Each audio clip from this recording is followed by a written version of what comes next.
Wusstest du, dass ein französischer Verbrecher mit einem Hubschrauber aus dem Gefängnis entkommen ist? Jacques Mesrine war Frankreichs Staatsfeind Nummer 1, ein Meister der Flucht, ein Charmeur, der selbst die härtesten Wärter um den Finger wickelte. Monatelang studierte er die Wachpläne, rekrutierte Komplizen außerhalb der Mauern, plante das Unmögliche.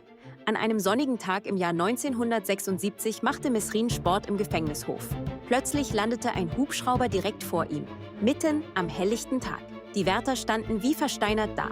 Mesrine sprang hinein und verschwand in den Himmel. Aber das war erst der Anfang. Er half anderen Häftlingen mit der gleichen Methode zu fliehen, raubte Banken in Frankreich und Kanada aus. Immer einen Schritt voraus durch Verkleidungen und falsche Identitäten.